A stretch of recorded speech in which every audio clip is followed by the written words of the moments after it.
sleepy, the coffee's working.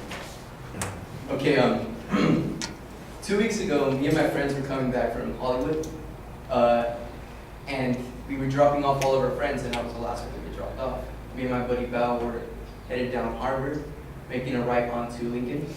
It's a 2-lane street, and before we reached the intersection, he kind of stopped to look at his phone, and he responded to his text message he had.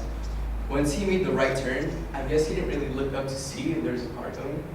And I was looking at my phone, so I wasn't obviously paying attention.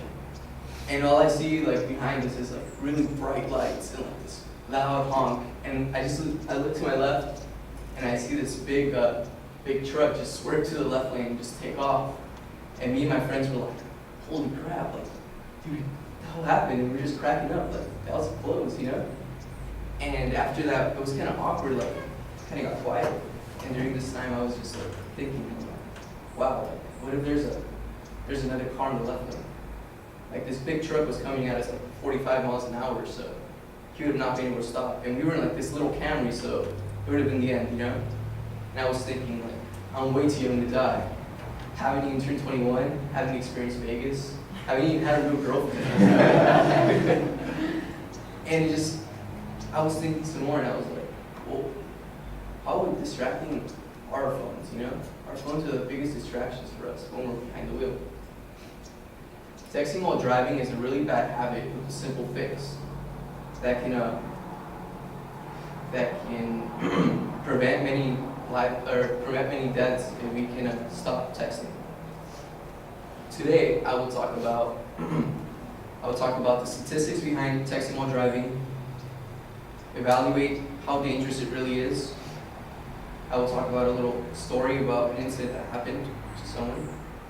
And lastly, I will talk about how we can prevent this from happening. So before I go on to talk about this story, I would like to talk about the statistics behind this. In an article called The Dangers of Texting While Driving, it is said that roughly 40% of all American teens have admitted to being in a car when an adult was texting in a way that endangered them and other people's lives. 40%, let's stop there and think. 40% is nearly 50%. Nearly half of us have been in a scenario where we could have been hurt. And this goes to show how dangerous it can really be. According to the National Highway Traffic Safety Administration, 660,000 Americans are on their phones or any electronic device at any given moment of daylight in the U.S. 660,000 people are out there in the roads right now texting or on their phones. 660. Think about that number. That's a lot of people. That's a really bad habit to have. In a website called distraction.gov, it is stated that 421,000 people were injured in motor vehicle crashes involving a distracted driver in 2012. 421,000. That is nearly 500,000 people that were hurt in these accidents. 500,000 that could easily be prevented. Now I will evaluate how it is that texting while driving can endanger us. And I'm going to say this. A lot of us like to justify our bad habit of texting while driving. We say, oh, we're driving really slow, you know, there's nothing that can happen. Or I'm keeping my distance from the car in front of me. Or I only text at red lights or stop signs. The thing is, texting while driving is a huge distraction that we cannot deal with. It's too much to process. Texting requires us to see, operate on our fingers, and to think. Same goes for driving. We gotta see on the road. We gotta think about scenarios that can happen, and we gotta operate. We gotta keep our distance. We gotta stop within time. Now, doing both of these things, which require the same amount of skills, doesn't seem like a very good idea. According to the Human Factors and Ergonomic Society, texting behind the wheel slows our brake reaction time by 18%. 18% is pretty drastic. And I think a result of this, I think the cause of this is because it is said that on average, 5 seconds is the time we have our eyes off the road when we're looking at a text message and we're going to send something back. 5 seconds. It might not seem like a lot, but when we're traveling at 55 miles an hour, that 5 seconds is enough to cover the length of a football field. Now, in the length of a football field, there could be anything in the way. There could be a little kid, there could be a person on a bike, there could be sudden stops from the car in front of us. 5 seconds is enough to hit someone or end the life. Next, I'd like to make a little analogy I kind of thought of when I was thinking about texting while driving. Texting while driving. Texting while driving is the equivalent of jumping face first into an empty pool. Once you hit the pool, splat, there's blood everywhere and there's a mess to clean up. Same goes with driving. You hit something or someone, splat, there's a mess to clean up. Next, I would like to talk about a story that happened this year about this kid named Jacob Frabler in Township, Michigan. On June 19th, 2014, he was driving southbound on 8th Avenue, north of Lincoln Street, at around 10:45 p.m. when his car crossed the center line and headed northbound SUV. He was pronounced dead at the scene. Now, the police report said that this kid was on his phone while the incident occurred. Let's think about this.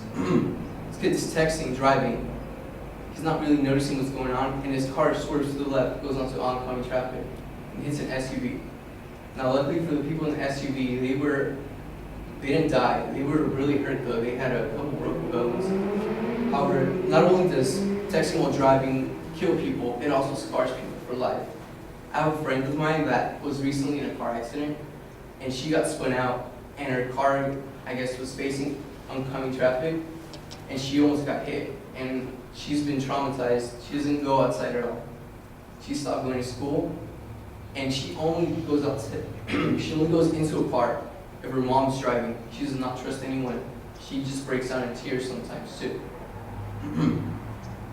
So now all these tragedies about texting while driving, we need to come up with a solution to this.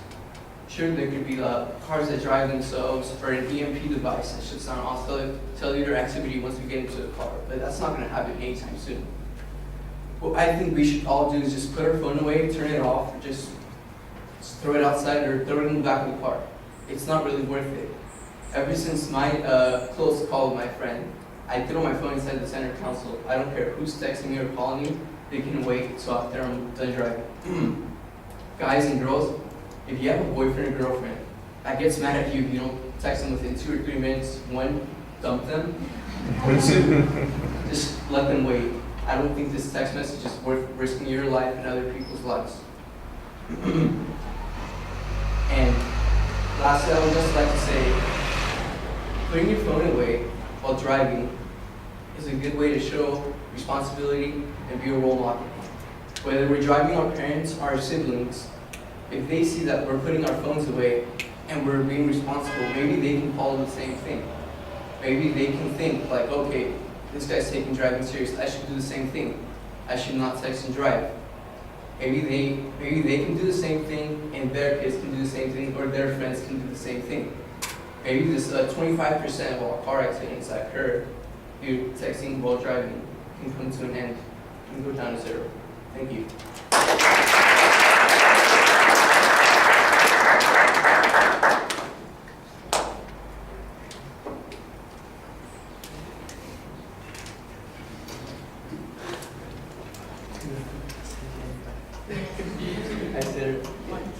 Jade, what did you think? Okay, so you had a really good attention, Robert. It was your own experience, so I thought that was really good. And your preview was stated clearly. You knew you were talking about the statistics, evaluation of how dangerous it could be, and then your personal experience, and then what we should do to stop it. And your stats were really good. It looked like you knew what you were talking about. You didn't need any notes, except for the quotes, which was really good. And I like how you actually put your notes in your pocket after you were done reading the quote. But then at the end, like you were kind of playing with it, so that was a little distracting. And then you were also rocking like back and forth a little bit. But other than that, like your gestures were really good. Your eye contact was really good, and overall it was good.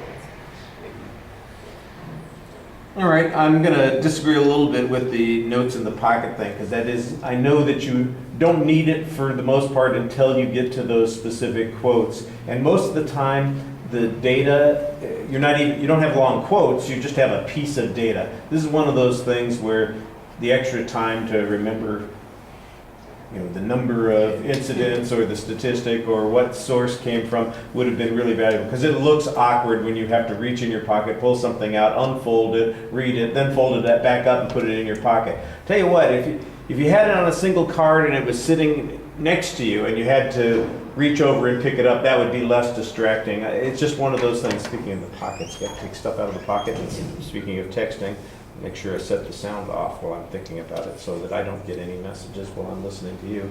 Distracted. You won't die, but your grade could suffer because I'm distracted by the text message that's coming in.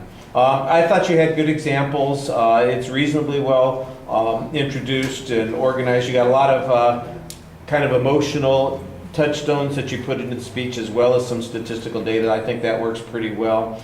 I think your voice level and energy could be a little bit higher, but they were solid. And the eye contact, it's interesting. You do look up for the most part. Like I said, occasionally you had to go to those notes. I wasn't distracted by your going to the note. I mean, a little bit, because you're having to make the extra motion there. But I did sometimes look at you, and it did feel a little bit like you're kind of looking down in front of people instead of at people. Not consistently, but that seemed to happen a few times. So just something to watch. I like the fact that you brought up rationalizations that people give themselves. I do think that you could address those rationalizations a little bit more fundamentally, but I also thought that your solution was pretty straightforward, and you put it in a context that I think most people should be able to relate to. All right, thank you.